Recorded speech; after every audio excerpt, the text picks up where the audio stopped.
அமைச்சர்களும் எந்த விதமான அதிகாரிகளோ வந்து எங்களது குறைகளை, எங்களது மக்களது குறைகளை கேட்டறியவில்லை. அதற்கான தீர்வையும் அவர்கள் வழங்கவில்லை.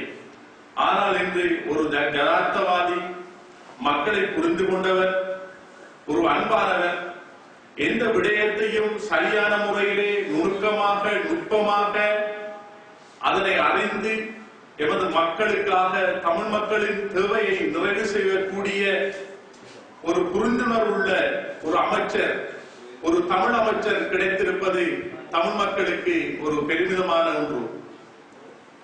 இப்படிப்பட்ட அமைச்சர் மக்களை பற்றி புரிந்து கொண்டு, மக்களின் தேவைகளை அறிந்து, அரசின் சேவைகள் உரிய முறையிலே மக்களுக்கு சென்றடைய வேண்டும் என்பதிலே மிகவும் கருத்தும் ஊக்கமாயிருந்து செயற்படுகின்ற ஒரு அரசியல் பின்னணியை கொன்ற, தமிழ் மக்களின் பிரச்சனையை தீர்த்துக் கொள்ள வேண்டும் என்று நினைக்கின்ற ஒரு அமைச்சர் கிடைத்திருப்பதை நினைத்து நான் மட்டுமல்ல, இருக்கின்ற இலங்கையில் வாழ்கின்ற அனைத்து தமிழ் மக்களும் பெருமிதம் அடைய வேண்டியதாக இருக்கின்றது. இன்று நாங்கள் பல இடங்களை பார்வையிட்டு வந்தோம். பொத்துவிலில் இருந்து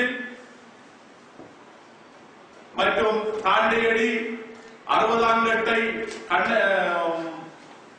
கண்ணவிராஜபுரம், காஞ்சிரங்குடா, கஞ்சிகுடிச்சாறு போன்ற பிரதேசங்களை பார்வையிட்டு வந்தோம்.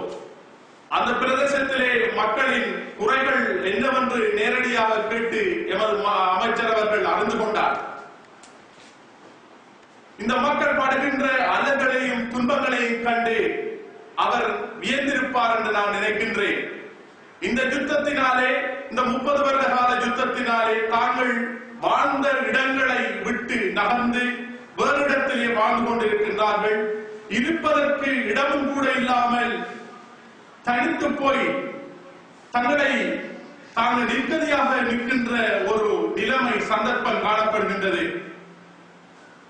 இன்று யுத்தத்தினாலே பாதிக்கப்பட்டு தாங்கள் வாழ்ந்த வாழ்வாதாரங்களையும் வாழ்ந்த நிலங்களையும் விட்டு வேறு இடங்களாக இடம்பெயர்ந்திருக்கின்றார்கள். அந்த இடம்பெயர்ந்திருக்கின்றவர்களை மீள குடியமர்த்த வேண்டியது கட்டாயமான ஒன்றாகும்.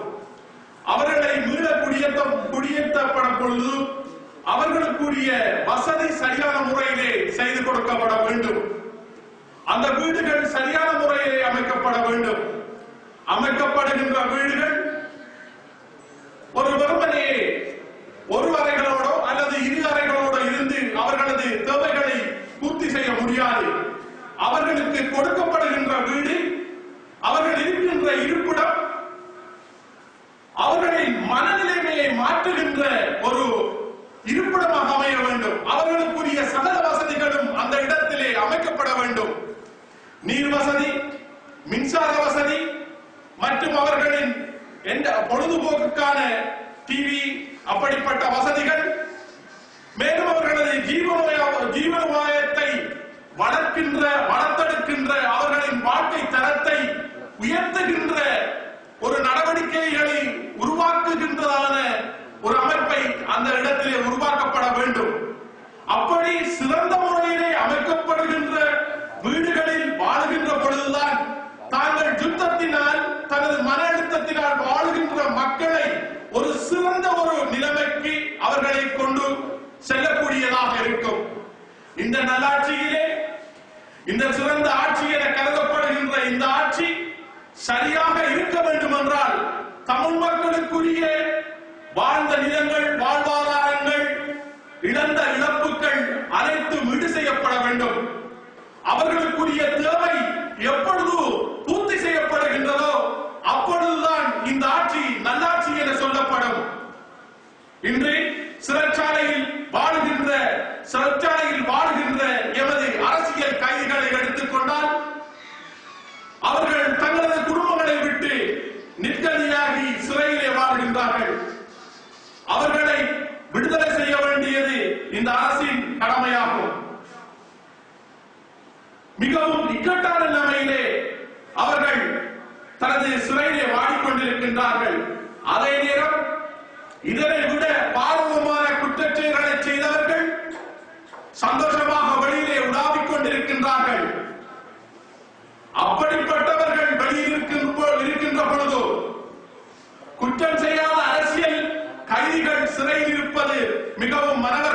வரவேற்கக்கூடியது.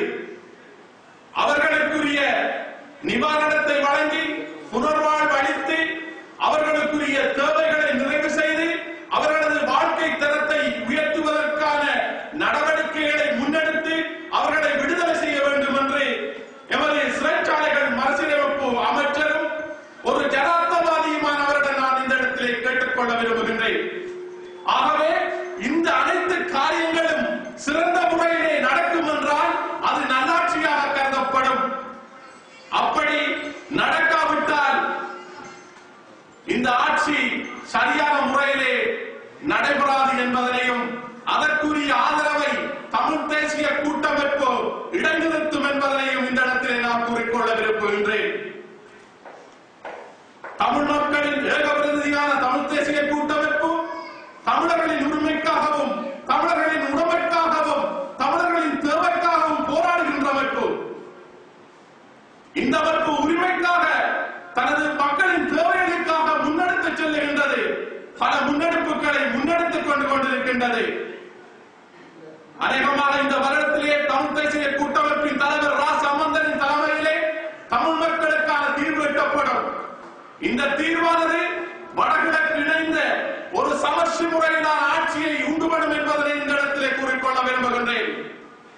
இந்த தீர்வானது தமிழ் மக்களின் தேவையை தமிழ் மக்கள் இழந்த இழப்புகளை இத்தனை வருடகாலமாக தமிழ் மக்கள் பல உயிர்களை இழந்திருக்கின்றார்கள், பல போராளிகளை இழந்திருக்கின்றார்கள், பல மக்களை இழந்திருக்கின்றார்கள், வீடு வாசல்களை இழந்திருக்கின்றார்கள், இருப்பிடங்களை இழந்திருக்கின்றார்கள். இவைகள் அனைத்தும் விடு செய்யப்பட வேண்டும். அதற்காக தமிழ் தேசிய கூட்டமைப்பு தமிழ் மக்களுக்காக போராடும். தேசிய மட்டத்தில் மட்டுமல்ல சர்வதேச மட்டத்திலும் தமிழ் தேசிய கூட்டமைப்பு போராடும் என்பதனை இந்த இடத்திலே நான் கூறிக்கொள்ள விரும்புகின்றேன். உண்மையாக எமது ஜனார்த்தவாதியும் மக்களின் நலனிலே அக்கறை கொண்ட ஒரு சிறந்த அமைச்சருமான சிறைச்சாலைகள் மறுசீரமைப்பு மற்றும் இந்து கலாச்சாரங்கள் புனரமைப்பு அமைச்சர் அவர்கள் எமது தேவைகளை இந்த மாவட்டத்தின் தேவைகளை நிறைவு செய்வார். இதில் எந்தவித ஐயப்பாடும் இல்லை, எந்த விதமான மாற்று கருத்துக்கும் இடமில்லை என்பதை இந்த இடத்திலே கூறிக்கொள்ள விரும்புகின்றேன். அவர் சகல இடங்களையும் பார்வையிட்டு வந்திருக்கின்றார், மக்கள் படுகின்ற கஷ்டங்களை பார்வையிட்டு வந்திருக்கின்றார். ஆகவே அவர் சரியான முறையிலே சரியான நேரத்திலே சரியான தேவையை மக்களுக்கு செய்தருவார் என்பதை இந்த இடத்திலே கூறிக்கொள்ள விரும்புகின்றேன். மேலும் ஒரு சிறந்த ஒரு செயல்பாட்டுக்காக ஒரு சிறந்த ஒரு செயல் வடிவத்தை கொடுப்பார். இன்று பொத்துவிலே எங்களது நிலம் ஆக்கிரமிக்கப்படுகின்றது. அந்த இடத்திலே தமிழர்களின் கலை கலாச்சாரங்களை பேணுவதற்கான ஒரு அடிக்கல்லை நாட்டியிருக்கின்றோம். அந்த இடத்திலே அடிக்கல் நாட்டுவதன் ஊடாக தமிழர்களின் பிரதேசம் தமிழர்களின் இடம் பாதுகாக்கப்படுகின்றது. அப்படிப்பட்ட ஒரு பாதுகாப்பை நாங்கள் ஏற்படுத்திக் கொள்ள வேண்டும். கடந்த யுத்த காலத்திலே இருந்த காலத்திலே எமது கிராமத்திலே 7 கிராமங்கள் எங்களை விட்டு பறிபோய்விட்டு இருக்கின்றன. இன்னும் 11 கிராமங்கள் இருக்கின்றன. பறிபோகின்ற ஆபத்தான நிலைமையிலே காணப்படுகின்றது.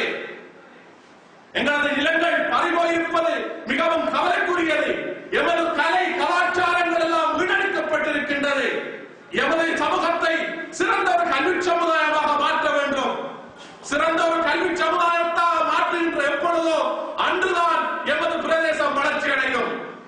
கருப்பு இனத்தவர்களுக்காக குரல் கொடுத்த நெல்சன் மண்டேலா அவர்கள் சொல்லியிருக்கின்றார், கல்வி எனும் ஆயுதத்தை கையிலெடுங்கள், அன்று அந்த